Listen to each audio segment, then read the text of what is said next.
Melanie Bishop died after she fell off a car in the Wayne High School parking lot back in September.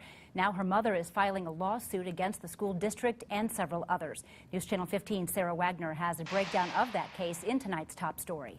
I talked to a local attorney this afternoon, and while he can't comment on the specifics of the case, he says this will definitely be one to watch.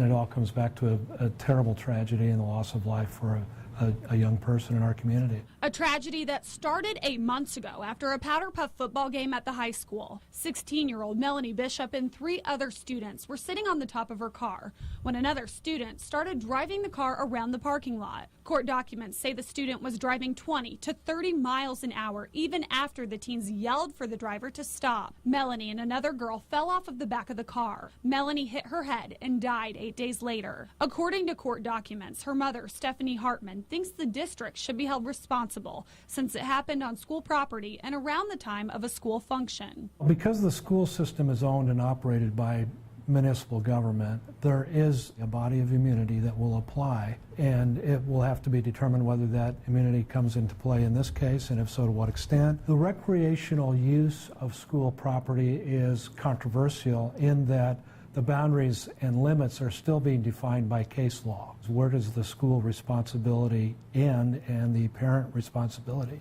begin? Hartman is also suing the driver, the driver's mother, and State Farm Insurance. Anyone associated with the case will feel the tragedy of this case because the tragedy is interwoven in the facts, and the facts are pled in the complaint. My suspicion is the event itself will have a lasting effect on the school system. I'm sure it touched the hearts and minds of a lot of different people, and it's just a terrible tragedy. We reached out to Fort Wayne Community Schools today, but the district says it has no comment on the case. In Studio 15, Sara Wagner, News Channel 15.